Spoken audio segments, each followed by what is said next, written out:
Wellness begins where play, pleasure, and the parasympathetic meet. You were born to be you, and you were born to be well. Your body is always trying to find its way back to health. Now, here is the host of Your Healing Playground with Dr. Tina Coopersmith.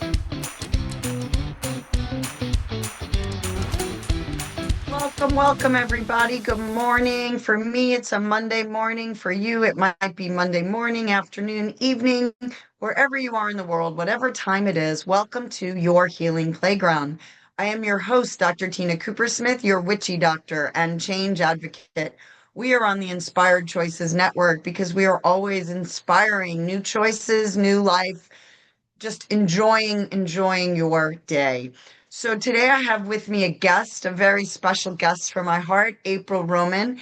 April works with the Academy of Integrative Health and Medicine, and that changed my life. And I'm so thankful that I met April along the way, and she encouraged me to do this fellowship, which really changed the trajectory of how I practice medicine and how I heal myself. And I hope after today you will understand what integrative medicine really is, why it is a change maker, and why it is the new way forward for health and healing in, I hope, this country and the world. So thank you so much, April, for coming today to this podcast and being my guest. Thank you so much for having me. I'm honored to spend some time with you and to chat a little bit about some of what I know. Yeah, you know a lot. My friends for so many years, for really probably the wealth of human history, patients had choices of therapists, right?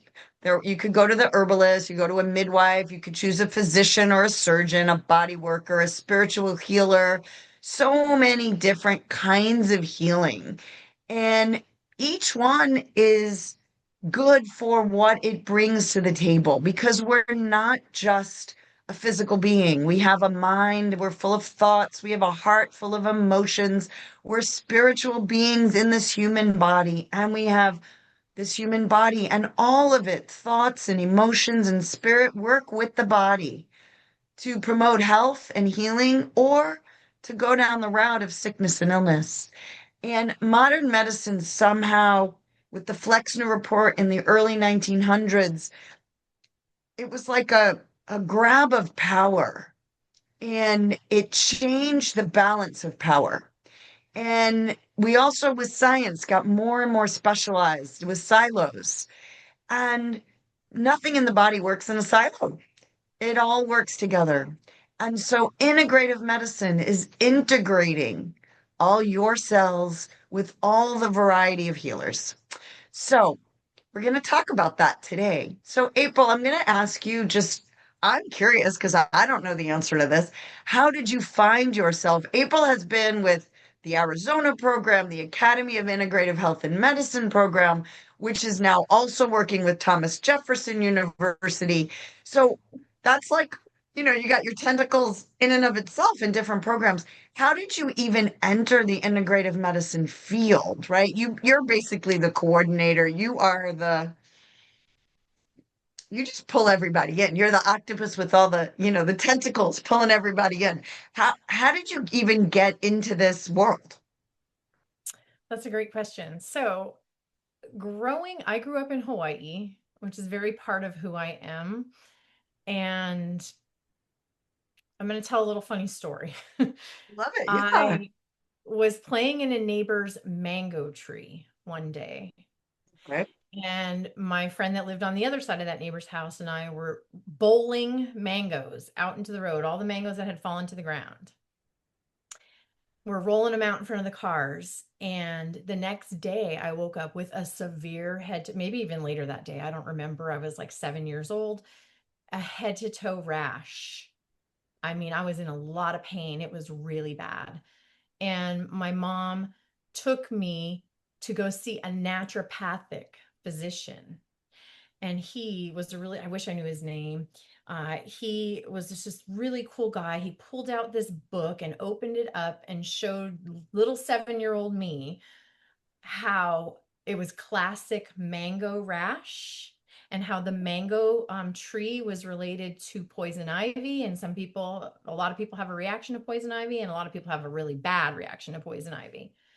And so that like always has to this day stuck out in my mind. And when I always fill out forms and I say I'm allergic to mangoes, people look at me like, what? That's a weird allergy. We don't see that one a lot. So fast forward many years later to maybe like 35, 36-year-old me, I moved to Arizona. And I was like, I probably want to get a part-time job and just ease into work as I was getting my kids adjusted to a big move from Hawaii to Arizona and getting them Yeah. settled in school and stuff like that. And I started just perusing the University of Arizona's website, and I eventually found this posting for this interesting doctor's name and interesting doctor of Dr. Low Dog. And I said, Yeah. this kind of sounds like a cool job. That kind of sounds like she kind of sounds like a cool person. I might want to work there. So I applied, and it was the only job that I was interested in and applied for. And I got it. And I just loved working at the university and working in integrative health and medicine as a non-clinician, but getting to work really closely and side by side with all of the different clinicians that were there in the program in integrative medicine. And so that was kind of how I got started in it. So a little bit about, the passion and the history of what happened to me and seeing a naturopathic physician, and then moving and looking for a job that just kind of, and a person to work with directly that piqued my interest. Love it. And for any of you who want to look up Dr. Taroni Low Dog, she was she started the fellowship that I did, and she's a amazing world-renowned herbalist and a physician, MD, um, and has had her own checkered fun career.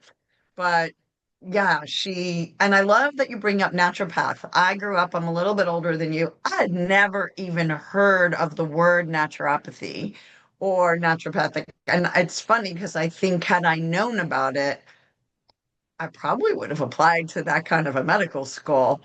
And never even knew it existed, right? And so there are so many forms of medicine, right? Naturopathy, osteopathy, the Western medicine as allopathy. There's so much stuff. So you're at the University of Arizona, you're working with Dr. Low Dog, and tell us a little bit about kind of what your job was. Did you work for the fellowship there at the time? Yeah, so I was very fortunate that my experiences there and at the Academy of Integrative Health and Medicine has allowed me to work with pioneers. Dr. Weil founded the center there. Yeah. Mimi Guarneri at AIHM, she's an integrative cardiologist, phenomenal. I worked closely with her for the last 10 years.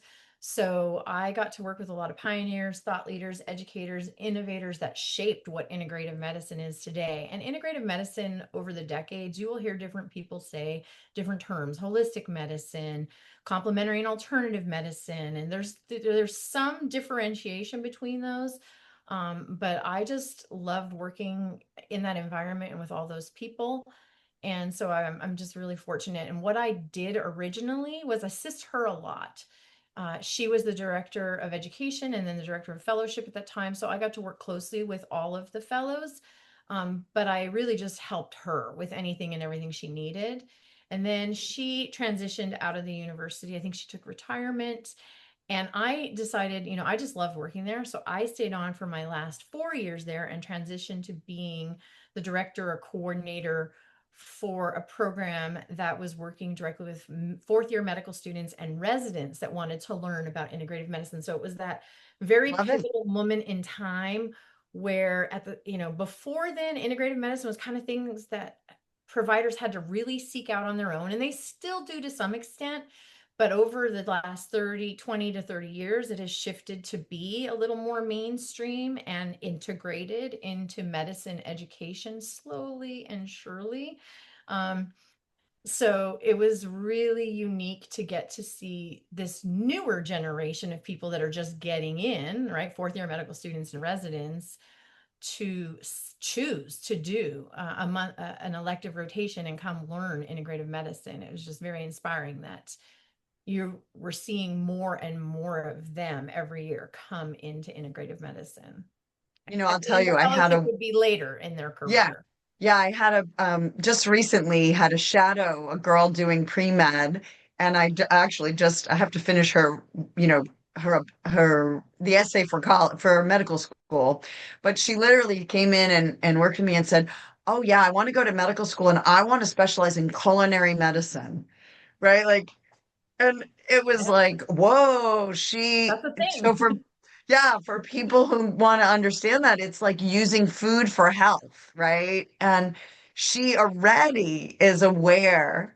And that was just like so cool to me that the combination of understanding nutrition and food and medicine and health and how it all interrelates. It was so inspiring for me that this newer generation recognizes there's so much more to health. So that's so great. And I'll tell you that I chose the Academy of Integrative Health and Medicine, right? I love the fact that that fellowship,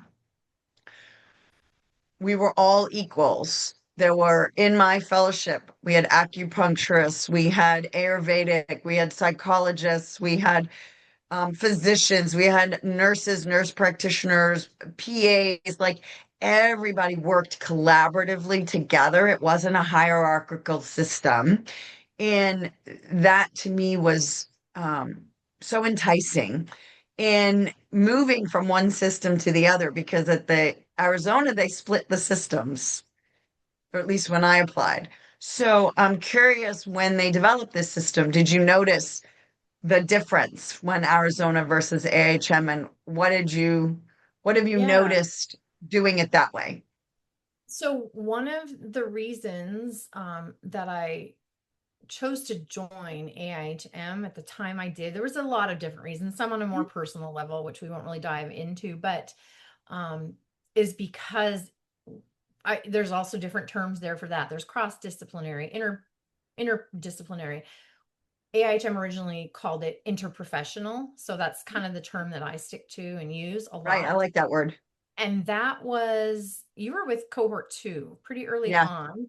yeah. And so I remember your class and your makeup and some of the people, the pharmacists, the acupuncturists, Yep. and the different individuals in your cohort, all really wonderful, amazing individuals, and then as a collective group. So that was one of the reasons why I was drawn to AIHM, because to me, siloing professions and having that hierarchy isn't going to get us to our goal in the healthcare system, in my opinion, in the healthcare system in this country or in the world.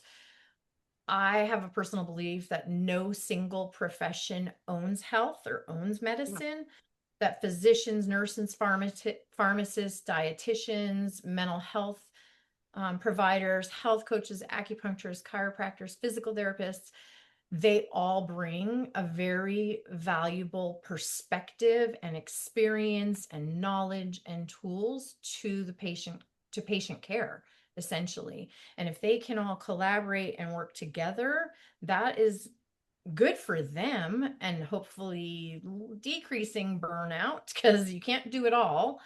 And I think I said no single profession owns health. So let me kind of backstep just a second, because I think the individual patient, if anybody owns health, it's the individual patient that's in charge of it.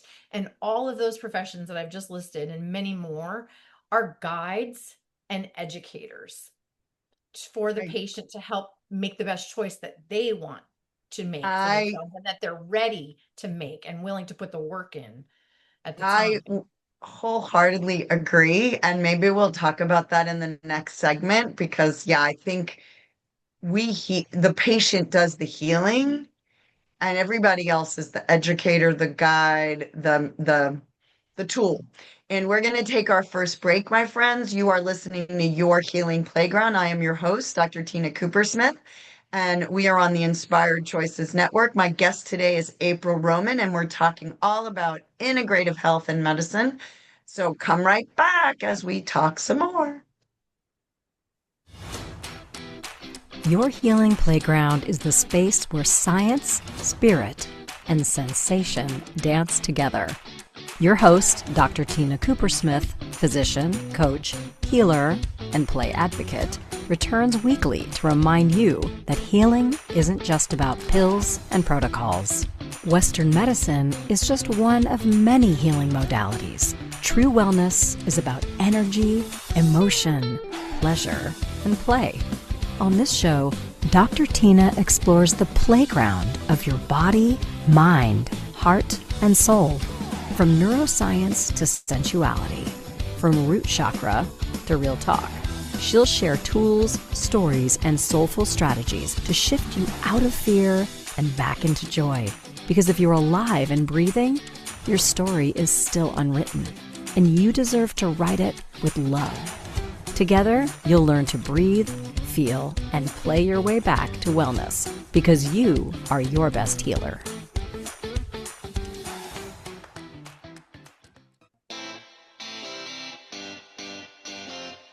Are you a subject matter expert? Are you here to share your expertise with an audience waiting to hear from you in only the way you can deliver? Are you ready to have your voice amplified across the airwaves? Inspired Choices Network has a global radio platform streaming to millions of people across the world. Professionally produced and supported by an accomplished team every step of the way, you can broadcast from anywhere in the world, knowing your voice matters, and we ensure it is delivered with ease and efficiency. Eager to hear your message, the world awaits. Contact us today to become an Inspired Choices Network radio host. Email becomeahost@inspiredchoicesnetwork.com. This is your healing playground with Dr. Tina Coopersmith. To participate in the program, join the live studio audience in our chat room at inspiredchoicesnetwork.com. You can also send an email to info@womensreproduction.com. Now, back to our program. Welcome back, everybody. Once again, this is your healing playground. I am your host, Dr. Tina Coopersmith. We are on the Inspired Choices Network. If you are enjoying this podcast, you might also enjoy my book of the same name, Your Healing Playground. So please go to my website, drtinaplays.com, or Amazon. Just put in there Your Healing Playground, get a copy of the book. You'll learn lessons about healing from me and some of my guests, and support the integrative medicine healing through play concept, and heal yourself and be your best self. And now back to chatting about integrative health and medicine with April Roman.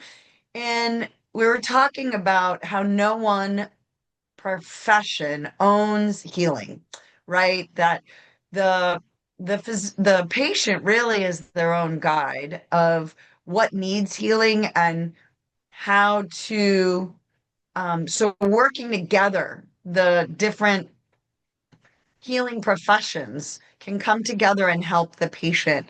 What have you learned by pulling together the curriculum, by pulling together the teachers, and by listening to the practitioners who are learning all about different ways of healing? Because the curriculum is fascinating. You know, we study ancient systems that have been around for a while. And so I'm curious your take on who sits in the curriculum meetings, right? Who gets to choose what we learn, and how did it help you learn? How do you think it helps the practitioners and the patients? That's a loaded question, which means you That's a can lot. really say And whatever you want. I gotta be honest. Early on, I sat on the curriculum team meetings, taking a lot of minutes and participating a little bit in them. And there's definitely teams of people. A lot of these programs nowadays, and even back 20 years ago, were online. So the content itself is online. So you got IT web developers in those meetings because they got to figure out that end of it. You've got your director of education, your director of your fellowship. You've got leading experts in the different fields that they're experts in from various professions all around the country and the world. And, ideally, good integrative medicine education is going to be evidence-based, Right. research-based. So that's the highest priority. is to get the best people that know the most about the topics you need to teach.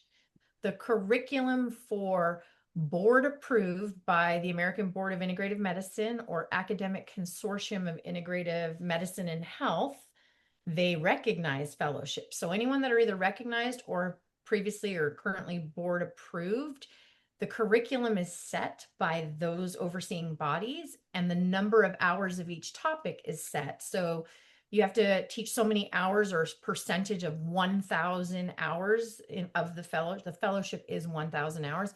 So you have to have a certain number of hours in nutrition and dietary supplements, botanicals, men's health, women's health, etc. So you find the best people, right? If you're leading this and getting this up and running, you find the best people wherever they are. And many of them are graduates of fellowships, earlier on fellowships. Those are now the experts. I want to interrupt for one. Yeah. Because I really want to emphasize what you just said and explain. So evidence-based. So one of the reasons that Western medicine and one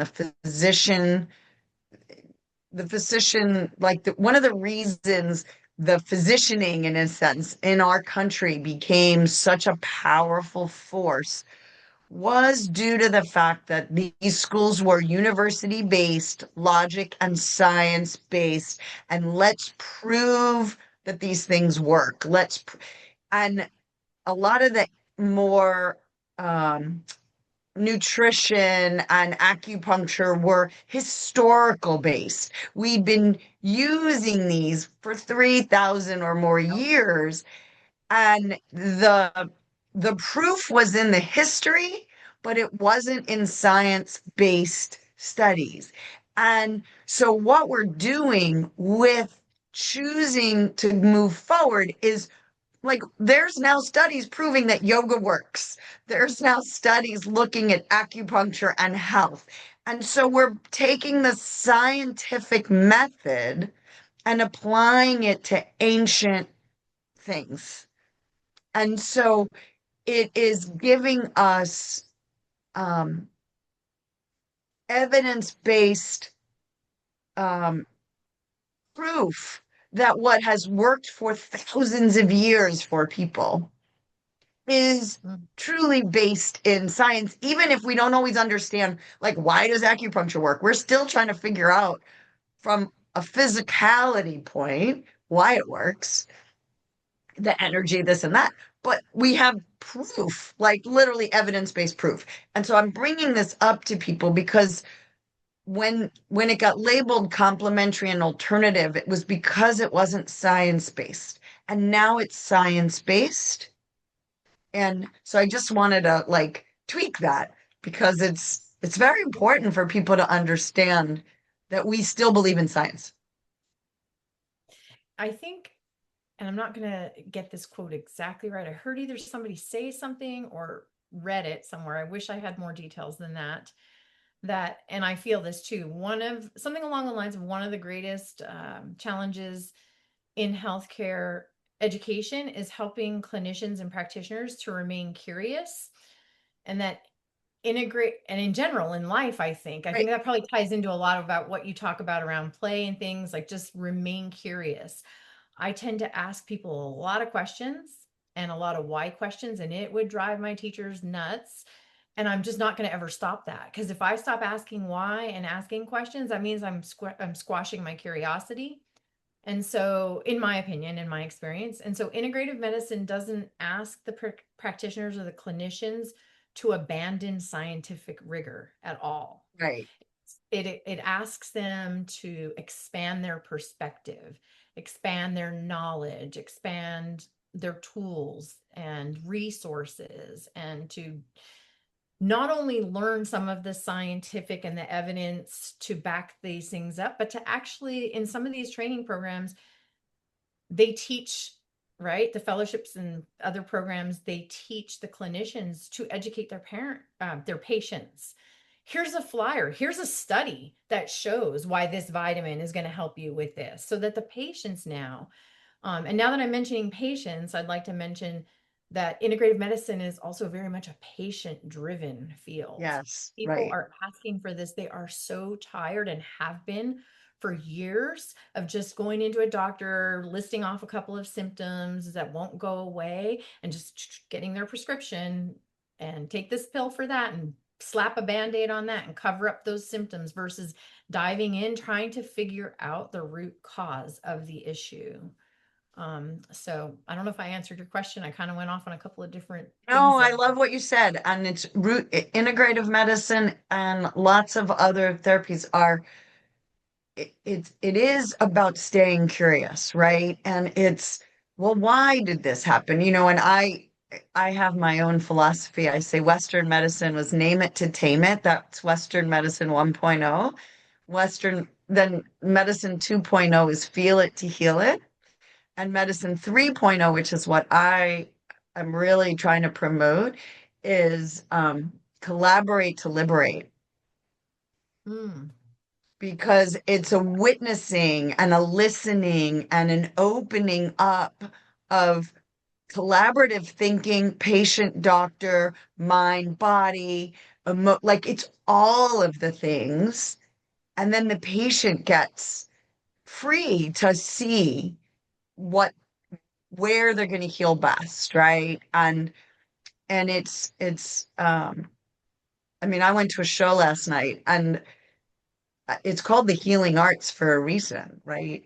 It was so cathartic for me, the amount of emotion that moved through my body. And like, I just stayed curious and I realized, like, oh, I needed that. Like, and so that's not medicine, and yet it's medicine. Like laughter, Patch Adams, right? Laughter is medicine. Joy is medicine. Crying is medicine, and it's releasing stuck energy. yes, I agree. So, I think that we, Western trained, allopathic trained physicians tend to, as we said, diagnose and treat symptoms. I think sometimes I personally have been in doctor's office and I'm only 2 sentences into what I'm explaining, what I'm there for. And they're already got a diagnosis and a diagnosis code and a test that they know and a lab that they're going to order and a this and a that and a scan.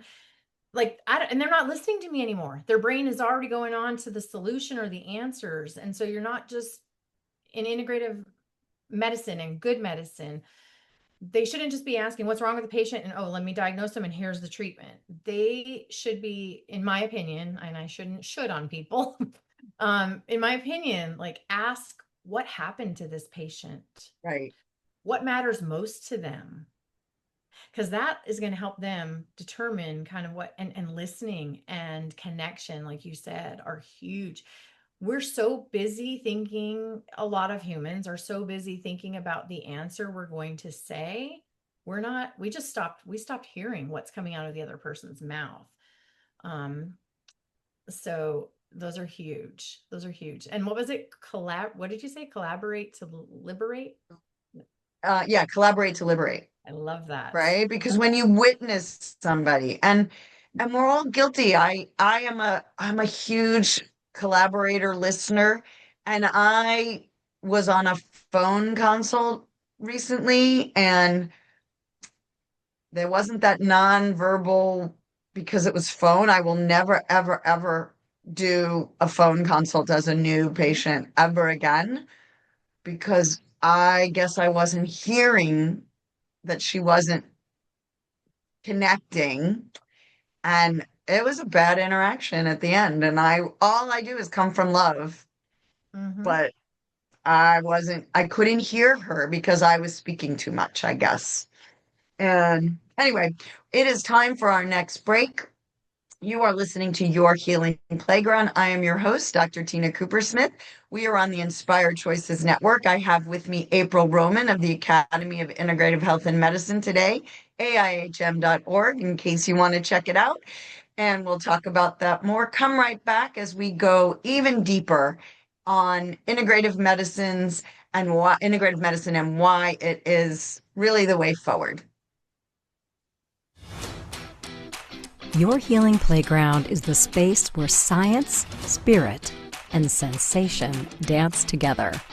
Your host, Dr. Tina Coopersmith, physician, coach, healer, and play advocate, returns weekly to remind you that healing isn't just about pills and protocols.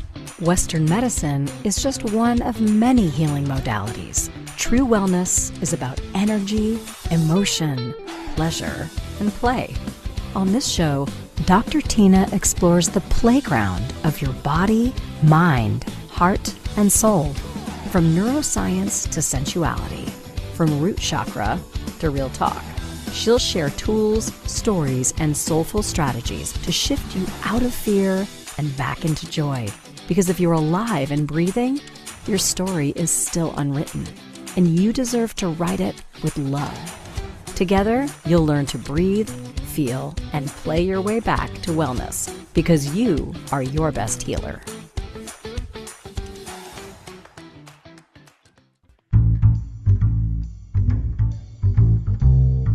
How wonderful would it be to carry your favorite Inspired Choices Network host with you throughout your day?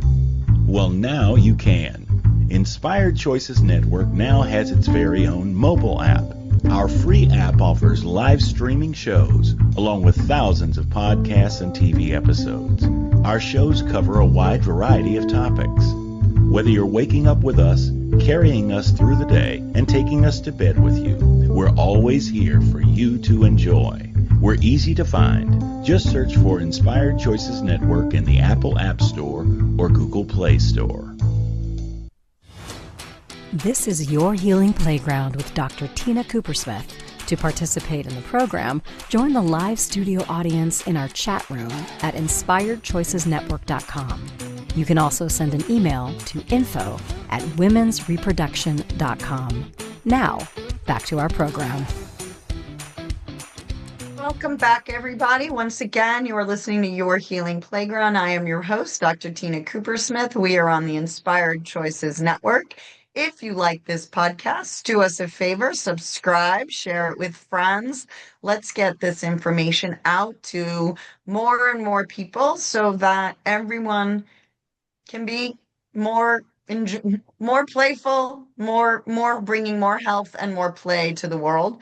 And I realized during the break that as much as I try and be an integrative medicine practitioner and now a podcast host, we all have our own agendas, right? My agenda is that people are healthier. I want to help people be healthier, but that puts me in a role of fixer. And I have a ulterior motive, and I shouldn't. Well, again, do we need to have the shoulds or not? But today I'm here as listener to April, and I'm here as listener to bring more information to the world. And when I listen more,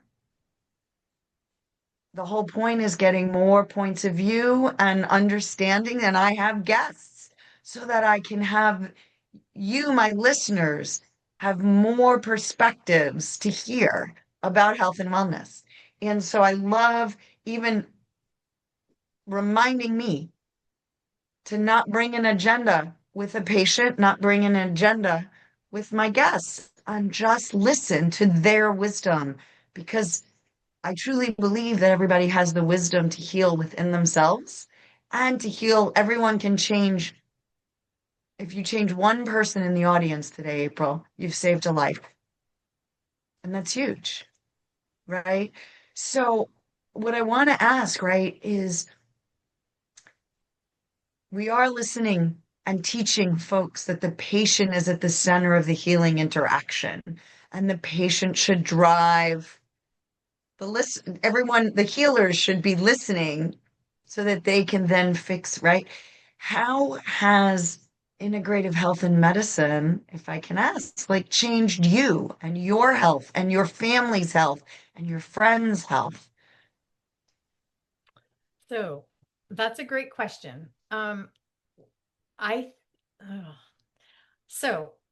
think it has in a lot of ways, and I still have a lot to learn.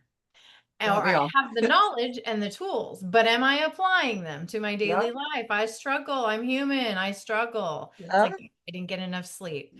Don't get me started that. I'm just at that phase in life where 3 a.m. wake ups are a new normal for me. So it's a challenge. I think me being in the field that I've been in as a non-clinician and seeing all these great experts, listening to these talks, going to conferences, hopping in on webinars, reading the curriculum has taught me a lot of information, especially in the vitamins and supplements, dietary supplements and vitamins world. So ideally, we want to get that from food when we can, but the standard American diet lacks that. So I know a lot about that because I've been in a lot of those sessions, and I definitely have some dietary supplements in my daily routine, and it's actually made me, I don't know if this is good or bad, but a much more finicky, particular patient. I'm a pretty harsh, like if I go to a meet and greet or I ask for a meet and greet, like just I don't want to just be a new patient. I actually want to meet this person. I want to see if there's a connection. I've had some really bad experiences with physicians and healthcare providers throughout my life. Unfortunately, I'm sure there's a lot of people have. You guys are humans, okay? Thank I hate you. to generalize and say that they're physicians. You are humans. Yes, you went to through a lot of rigorous education and crazy training. Don't get me started on residencies and what that does to those that have gone through them. But a particular one that stands out in my mind was an interaction where they were not listening. Not only were they not listening, they were not making eye contact. So when you were talking about the patient, you just took a new patient on a phone and you weren't hearing, you weren't listening, or you weren't hearing what they were saying, you weren't vibing, call it what you want. But when that person came into the exam room, my first time meeting them, and all they did was just pull that little rolling desk with their laptop as this divider. So now we're divided. And I am so Mhm. tired of this world being divided and how it's so designed. And I will admit, I am on my phone and on Facebook and social media way more than I know that I should be. But it just puts us all in this me versus you, them versus us, division, everything to high levels in this country, divide. So this clinician put this laptop up and just started typing notes and asking, just spewing out questions that I could tell for insurance purposes they just had to ask that had nothing to do with why I was there. And so I can be kind of critical because I've met hundreds, close to thousands of different practitioners that have come through the different programs where I've worked. And the ones that you connect with are the ones that you want to share more about yourself with. There's got to be that connection. And so some of the strongest clinicians, they're not the ones that have the best, the highest degrees and all the different credentials after their name. Some of them do. They're the ones that listen. They don't have all the answers, but they're willing to keep asking questions, stay curious, and to listen and to connect with you and to be present. And I know those Yeah. are all challenges. I mean, it's hard for me to keep my attention on anything. I am just like, oh, what's that over there? Oh, wait, I'm in the middle of doing this. Oh, I'm in a Zoom meeting. I am horrible. And people know it. I'm not going to hide or lie. I'm in a lot of Zoom meetings for work. And I'll see my phone over there in the corner of my eye blink. And I'm like, oh, I'm just going to turn my camera off. And then I quickly, hey, I'm in a Zoom meeting. I'll call you later. It's like, why do I have to do that? Like, it's Right. okay if I don't respond to that text for like an hour, or 2 or 4, like however, you know. Um, so yeah, listening. And so I feel like I've gone through the fellowship program by now, or a Yeah. good part of it. And incorporating that into my life is something that I like to do. But again, I'm human. I struggle. It's a challenge every day, right? Yes. Especially unfortunately in my role, getting out in nature is huge, huge. Yeah. And I spend so much time on a computer answering emails, phone calls, Zoom meetings. I have to set a timer and go, okay, go outside, take off your shoes, put your feet on the grass, walk around, get dirt on your toenails. Who cares that you just got a manicure or pedicure this weekend? And just ground yourself and connect and get off the screen. So Yeah. yeah, Thank you. And we talked in the fellowship a lot about this, but as physicians, the way we were trained, we were beaten down and built back up in a system. We're not going to talk about that, but that the hierarchy, like I don't have all the answers. I am a human. I am constantly curious and trying to learn for the benefit of myself and the patient. But we do become a second victim to the system, right? Like in 2020, when the concept of separating out racism from systemic racism, my eyes opened up, right? And then it went down the medical field of even, I'm an OBGYN, and that was learned in OBGYN that showed up from systemic racism and violating women was astronomical. And even how I approach patients right now, kind of funny, but why do we violate bodies for pap smears and exams with another body versus in the lifeguard world, I learned lifeguard, and you went and you literally swam around the person and put them in a head hold and swam them to shore. And we've learned that drowning victims come in twos because you go and do that to someone and try and save them, you're going to both go down because they're in survival mode, right? And so now they go with a flotation device. Here, you hold this, right? And you don't invade their space. And that's what an ultrasound probe can do to not invade someone's space. It gives a little bit, and to offer the patient, do you want to put this in your body? You can do it. I don't have to put it in. Control. Right. Right? The And patient is in control at how to do that and when to do right, it. and how to allow the patient. Right. So I just invite in, and I'm human. I've invaded people's space. I've done these things because of training, and I have to untrain, right? Well, And and not just the training, but the system for like insurance reimbursement and the number of and the big corporations that are now owning and running health care. It's really yeah, that term itself needs we need a big well, the shift is here. Healthcare, it's disease management, but we're right. shifting. And I think that something I did want to mention that Please. we haven't gotten to yet is kind of goes back to part of the curriculum talk, part of what you just said as well, is how so many clinicians come in to the program burnt out. Like they went to school for so many years and spent so much money. I'm talking people that are right out of residency as well as people that have been practicing for 15, 25 years.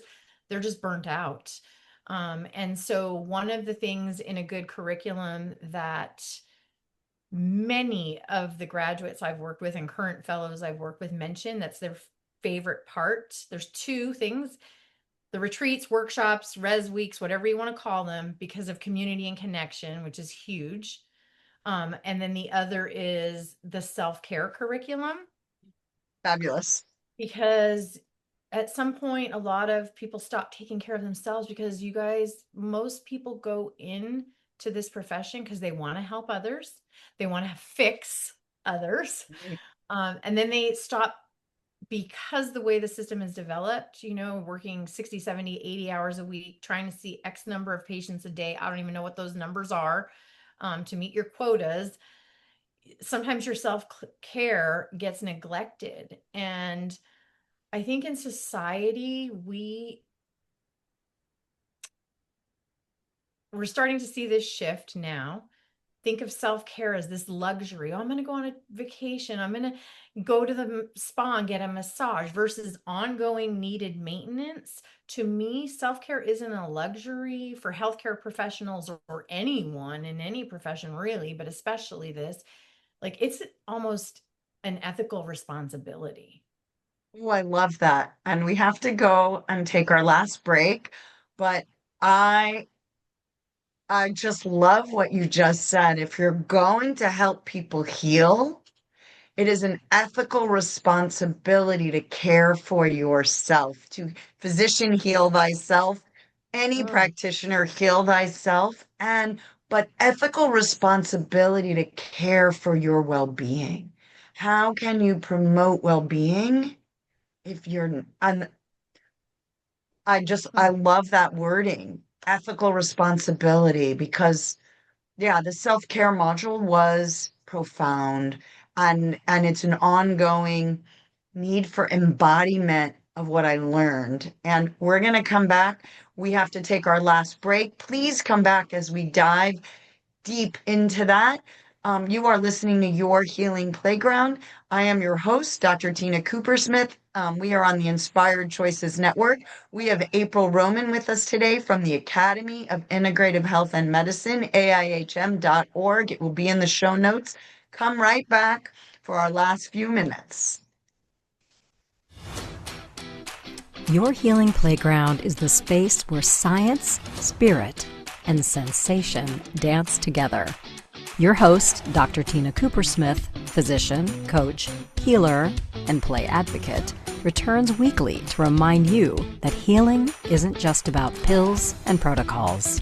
Western medicine is just one of many healing modalities. True wellness is about energy, emotion, pleasure, and play. On this show, Dr. Tina explores the playground of your body, mind, heart, and soul. From neuroscience to sensuality, from root chakra to real talk.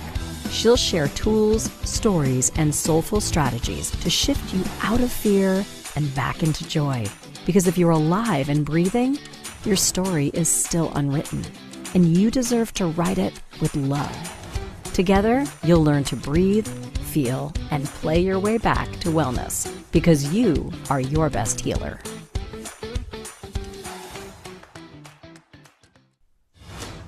This is Your Healing Playground with Dr. Tina Coopersmith. To participate in the program, join the live studio audience in our chat room at inspiredchoicesnetwork.com. You can also send an email to info@womensreproduction.com. Now, back to our program. Once again, everybody, you are listening to Your Healing Playground. I am your host, Dr. Tina Coopersmith. We are on the Inspired Choices Network. My guest today is April Roman of the Academy of Integrative Health and Medicine, and we were talking about the future of healthcare. And I do believe it is the future. It is the way forward is integrating so many ways to heal. And FYI, for all of you who want, on the second Wednesday of every month, I have a fertility masterclass where we talk about integrating multiple modalities to help your fertility. It's not this or that, it's this and that, it's yes and.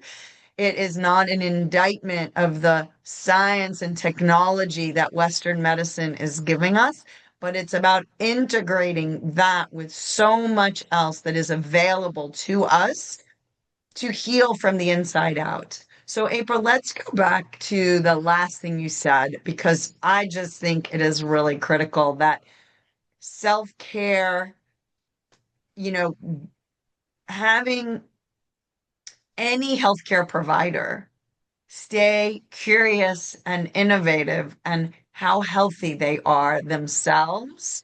And we all are humans on this journey, and we have times in our life where we're more healthy, times in our life where perhaps we fall off the path and we have to get back on. And tell me how,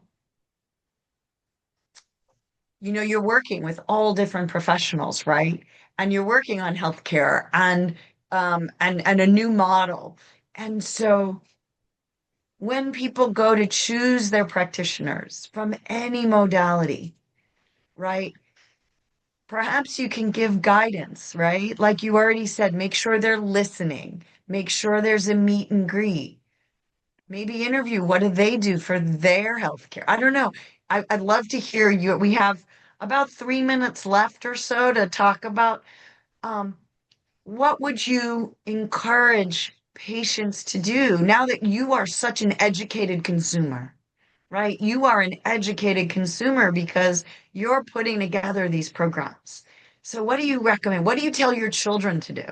Right? What do you tell your friends to do when they're going into the healthcare system? Yeah, it's hard. I mean, nowadays there's so many resources at our fingertips, and I hate to say this, but sometimes, uh, look, some people have to go with who is in their insurance. That's an in-network provider. That's one thing. And you can look at online reviews, you can look at Google reviews, Yelp. There's a whole bunch of places. There's a lot of resources that are good, bad, or ugly. You can look up medical license, nursing license. You can see if there's anything that's serious on file sometimes about a practitioner that you know you might want to research that. There's a lot of different organizations like AIHM. We have a find a provider. And there's a lot of other organizations and educational systems that have their graduates who choose to list themselves in a find a provider. It's really impossible to vet all of them ourselves, for anyone to do that, to maintain that database, because people are going in and registering themselves as members of the organization. So you have to do your homework and you have to put your time in and look things up. Ask people if you have a great OBGYN, and I know this sounds crazy, but you in the same city want a great dermatologist, ask your OBGYN, like, who do you recommend for dermatology? Like, I get direct referrals and then I do deep dives into researching them and finding out what they're about and seeing sometimes where they went to school. Sometimes that matters to people, sometimes it doesn't. You can have very intelligent people, very book smart people who know their stuff, but their bedside manners are atrocious and that connection isn't there. And so I do often tell people to also do a meet and greet. And just because you go to an appointment, if you didn't click with that person, that doesn't mean you have to stick with that person. Yeah. It's hard to find a really good healthcare provider that you want to stick with for years. And I'm gonna out myself and out my love and hatred for Yelp reviews, Google reviews, because I'm human. And I Mhm. get fives and ones, right? And and it's really interesting because I have folks that I absolutely am the right provider for. And I have folks that either I was off that day, my staff was off that day, or I didn't connect and I am not the provider for you. Because Mhm. I do challenge folks to do their own healing and not Mhm. come to me and expect me to fix you. And yet sometimes they also hear that I'm I probably come as a fixer as well. I want everybody to be healthy. And it's fascinating for me. And oh my God, the rejection, that's what I do not like rejection. And sometimes I'm not the right provider for a person. And I Or I think had a bad day. you have to have thick skin. And I read a big book like 25 plus years ago, and then more recently, The Four Agreements. And agreement I number love two, the best, my favorite don't book. take things personally. Like, just don't. It's easier Right. said than done, and it's a practice every day. Like, don't take that personally. That I you love just it. weren't the right. I'm not a good clinician. No, you guys just didn't hit it off. Don't take That's not Correct. your fault. That's no one's fault. Yeah. And I love the four agreements. Don't take it personally. Don't make assumptions. Always do your best and be Keep your word. impeccable with your word. And my friends, as we're signing off, Juan Miguel Diaz, the four agreements. are really beautiful guidelines to live by, an ethical responsibility. Make sure your If you practitioner felt something cares for move themselves. today, a molecule, a mindset, or your mood, that's healing. Your body listens to your stories, your thoughts, your breath. So speak to yourself with kindness, play with curiosity, and let your nervous system know it's safe to rest. Dr. Tina returns Monday at 11 a.m. Eastern, 10 Central, 9 Mountain, 8 Pacific on InspiredChoicesNetwork.com. Remember, pleasure is a practice and play is your medicine.